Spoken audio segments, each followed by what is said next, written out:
Welcome to my 2013 analysis of the Belmont Stakes. Belmont Stakes is carded as race 11 this Saturday at Belmont Park. 14 horses are entered in the 11th race. 14 horse field, trying to pick up the third jewel of the Triple Crown. Similar to the Kentucky Derby and the Preakness Stakes, the Belmont looks like it will be run under an off track as well. Both the Kentucky Derby had a sloppy track. The Preakness Stakes had great weather leading up to the race and had some rain a couple races before the Preakness, which really tightened the track up and put a bias on, in my opinion, really to the front runners, and one of the main reasons why Oxbow was able to wire the field in the Preakness. Certainly with a lot of uncertainty in the race, 14 horses drew in. Nobody's really scared off of anybody. Looks like a great undercard. I hate to see the weather, though, because the weather always compromises some scratches and takes away from some of the great turf racing, and there is a couple good turf races on the card. Diving into the card, give you a few undercard horses to kind of look at.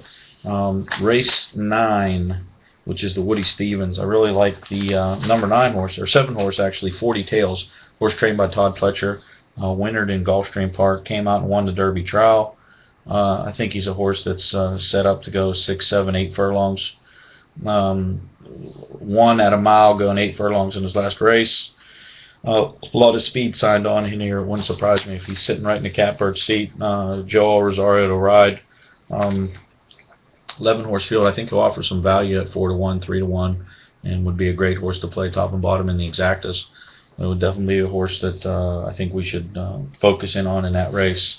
10th race is the Woody, or the Manhattan Stakes.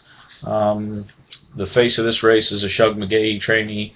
Point of entry, John Velasquez to ride, draws the rail. This horse was won 6 in a row before and getting beat by Wise Dan. I'm sorry, not by Wise Dan, Little Mike in the Breeders' Cup Turf last year at Santa Anita.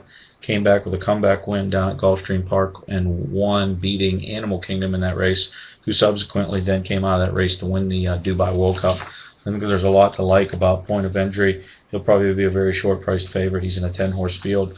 Hopefully the weather doesn't chase too many away. Trainer McGahee did have this horse entered on the Churchill Down undercard. Was scheduled to face Wise Dan and did scratch out that day, but looks like he's been working good. I know he's actually the face of the barn, more so than Orb, even at this point in his career. But just another nice horse to look at on the undercard. The other races do look good as well. But diving right into the Belmont Stakes, I'm on the bandwagon. I'm going to stay there. I'm going to pick Orb to win the Belmont Stakes. I did like him in the Kentucky Derby. I also liked him in the Preakness. I'm not sure what happened in the Preakness. I don't really give an excuse for the rail or the bias. I just don't think he fired. It's pretty much what Ryder Rosario said as well. I think he's a morning line, 5-2, 3-1 most places. I think he's going to be that price. I wouldn't play him under 2-1. But I think he even has the ability maybe even to go 7-2 with a 14-horse field and a lot of unknown factors, unknown quantities. I think he's going to be a right price. I still think that he could be a great horse. So let's see what happens. I'm going to stick with him. My second selection, I'm going to take a shot at number 8, Midnight Taboo. He's one of 3 horses. Owner Mike Rapoli, who's a New York guy, has in this race. This horse is making only his 4th career start. Dam Sire was Thunder Gulch, who did win this race. This horse has been stretching out each and every start, going a little bit longer as they go. He does have a muddy track optional claiming race. He lost to, of course, Israel, who's in the 6th race, a Kieran McLaughlin trained horse they had some high hopes for. Didn't really pan out, but he's in the 6th race. I'd take a look and see how that horse does. If that horse races real good, I'd definitely move this one up. He was a game second to him last time out. He had traffic problems, altered course a couple times. Definitely dives in the deep end of the pool here, and but how quickly he grows up. If he grows up in a hurry, he certainly was well meant to be, and that's my flyer in a race that could end up being a completely boxcar type of payoff if that would work. So I like Midnight Taboo as my second choice. Garrett Gomez to ride. I don't think there's anything wrong with that. Next horse I like is number 9, Revolutionary.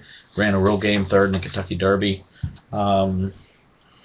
One of my handicapping buddies who believed the rail was dead that day and came back and played Oxbow. Here's another horse that was on the rail in the Kentucky Derby. Finished a very game 3rd.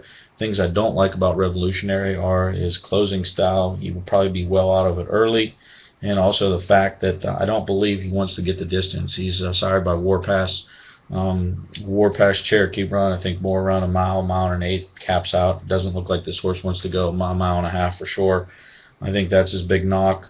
He does have a good wet track pedigree, so can't knock that, but I just don't think he's going to get the distance. If he does get the distance, certainly a horse that can factor.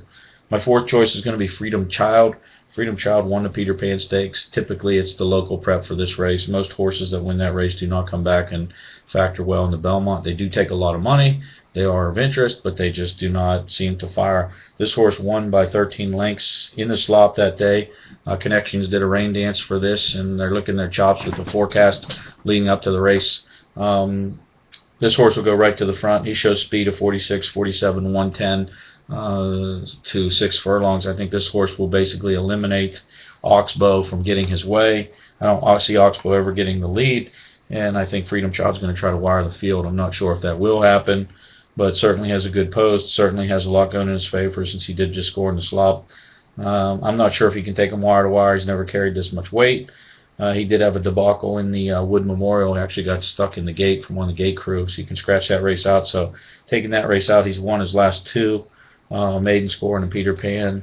Certainly well meant to be in Malibu Moon. I think he can take him a long, long way. And depending how the track condition plays, maybe this might even be a horse that does get unsaddled in the winner's circle. But I see him more as a horse that's going to factor, kind of take him gate to wire and probably get picked up. Some other horses, just to give you some horses that else in the race that I think could be interesting. Basically all on the outside, the 10, 11, and the 12. The 10 is Take Charge, will Take Charge. He's out of the Great Mare Take Charge Lady. Just hasn't fired. Has done nothing in the Preakness, nothing in the Derby. Hard to recommend. Similar to Optimizer last year, and even Optimizer, who's ran on all three undercards. Lucas brings these horses to run. I don't know whether it's because he's old and 77 and he wants to just get one last hurrah. It worked in the Preakness. This horse is strictly a stab, but he should like the distance. He's a big, long striding colt, 17 plus hands high. When I was down there at the Preakness, he just looked enormous out there in the infield getting saddled. So he's a stab, that's all. Number 11, Vijack. Rudy Rodriguez under extreme scrutiny this spring with some medicine violations. This horse seemed to go south Kentucky Derby week. Prior to that, though, had been running fantastic. Even ran a good race in the Wood. Was a little closer, I think, than he wanted to be in the Kentucky Derby, and maybe that hurt. Julian Leparoux gets up to ride. I don't like that Gomez has jumped off, but very capable replacement. New York connections wouldn't surprise me if this horse factors. 12, Palace Malice, another very interesting horse. I think his future's in the infield. I think he's going to be a grass horse, but they try him again on the main track. Blinkers on last time out. Mike Smith tried to put some amazing fractions up. Thought Bodemeister was under him in the Kentucky Derby. Obviously faded. Still ran 12th, which I think is remarkable for some of the fractions. The horse went 109, 45. They take the blinkers back off. This horse indeed is going in the right direction. That might have tightened him up. This is a horse that stalks and pops, similar to he did in the Bluegrass. I think he could be right there. So 10, 11, 12 would be my long shots. My full card analysis can be found at www.equineinvestor.com. Good luck on the races, and let's hope for a fair race and a good racetrack. Happy gambling.